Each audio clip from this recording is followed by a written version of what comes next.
Dalam nama Bapa dan Putra dan Roh Kudus. Amin. Allah Bapa yang Maha Kasih, kami bersyukur kepadamu atas penyertaan-Mu dalam seluruh peristiwa hidup kami. Sebentar lagi kami akan mendengarkan dan merenungkan firman-Mu, maka berkatilah kami, agar kami mampu memberi hati dan pikiran untuk merasakan kehadiran-Mu dan sapaan-Mu lewat sabda dan permenungan kami hari ini. Dan semoga semuanya itu menjadi petunjuk bagi kehidupan kami dan menerangi kegelapan hati kami. Dengan pengantaraan Putra-Mu Tuhan kami Yesus Kristus. Amin.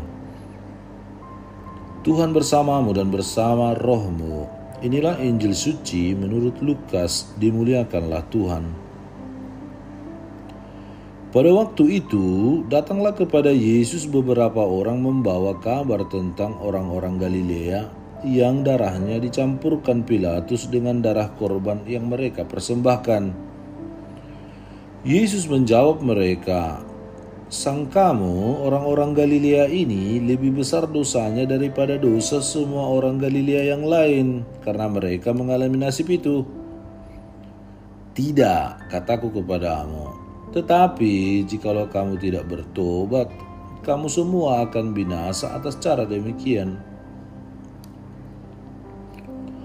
Atau sangkamu ke-18 orang yang mati ditimpa menara dekat Siloam lebih besar kesalahannya daripada kesalahan semua orang lain yang diam di Yerusalem? Tidak, kataku kepadamu. Tetapi jikalau kamu tidak bertobat, kamu semua akan binasa atas cara demikian."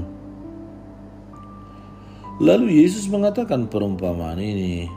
Seorang mempunyai pohon ara yang tumbuh di kebun anggurnya, dan ia datang untuk mencari buah pada pohon itu, tetapi ia tidak menemukannya. Lalu ia berkata kepada pengurus kebun anggur itu, "Sudah 3 tahun aku datang mencari buah pada pohon ara ini, dan aku tidak menemukannya. Tebanglah pohon ini. Untuk apa ia hidup di tanah ini dengan percuma?" Jawab orang itu, "Tuan, biarkanlah dia tumbuh tahun ini lagi. Aku akan mencangkul tanah sekelilingnya dan memberi pupuk kepadanya. Mungkin tahun depan ia berbuah. Jika tidak, tebanglah dia." Demikianlah sabda Tuhan. Terpujilah Kristus. Saudara dan saudari terkasih dalam Kristus, beberapa minggu yang lalu negara kita dihebohkan dengan berita tentang runtuhnya sebuah pesantren di Sidoarjo yang menewaskan beberapa santrinya. Dan juga kita mendengar tentang anak-anak sekolah yang mengalami keracunan akibat mengkonsumsi makanan bergizi gratis. Dari dua kejadian tersebut, kita memahami bahwa para santri dan para siswa mengalami penderitaan yang bukan merupakan sebab akibat langsung dari tindakan mereka. Lantas apakah hal ini merupakan akibat dari dosa yang mereka lakukan sehingga mereka mengalami penderitaan? Atau apakah setiap bencana alam yang mendatangkan banyaknya orang yang harus meninggal karena banjir, karena tsunami, karena gempa bumi, dan lain sebagainya, apakah itu ada hubungannya dengan dosa dan kekurangan yang mereka perbuat? Bacaan Injil hari ini mengisahkan tentang malapetaka yang dialami oleh orang-orang Galilea dan orang-orang yang mati ditimpa menara dekat Siloam. Yesus tidak mengatakan bahwa malapetaka yang mereka alami adalah akibat langsung dari dosa mereka, tetapi jika kita tidak bertobat, maka malapetaka yang sama juga akan menimpa kita. Jikalau kamu tidak bertobat, kamu semua akan binasa dengan cara demikian.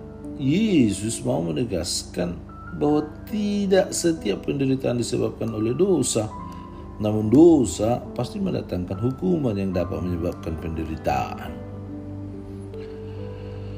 Seorang pendosa pasti akan dihukum, namun Tuhan selalu memberi kesempatan kepada para pendosa untuk bertobat. Seperti seorang pekerja yang memberi kesempatan kepada pohon ara untuk berbuah, seperti itulah Tuhan selalu memberi kesempatan kepada manusia untuk berubah dan bertobat. Sebab pertobatan itu mendatangkan keselamatan dan dosa itu selalu mendatangkan hukuman dan kematian. Saudara dan saudari yang terkasih, bacaan Injil hari ini mengajak kita untuk tidak selalu mengaitkan antara penderitaan yang kita alami dengan dosa yang pernah kita lakukan. Bacaan Injil hari ini menyadarkan kita bahwa dosa memang mendatangkan penderitaan, tetapi tobat mendatangkan keselamatan. Hidup dengan bijak sehingga menghasilkan buah-buah yang dapat berguna bagi sesama.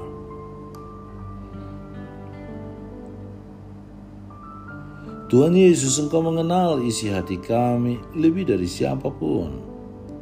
Sering kami tampak saleh di luar, tetapi hati kami masih penuh dengan ego dan kepura-puraan.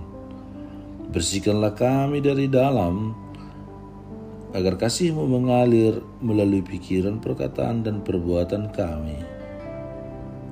Ajarlah kami memberi dengan tulus, melayani tanpa pamrih, dan mengasihi tanpa batas. Jadikanlah hati kami cawan yang murni, tempat Roh Kudus-Mu berdiam, dan semoga hidup dan kesaksian kami menjadi nyata, konkret, berguna, menjadi berkat bagi sesama dan dunia.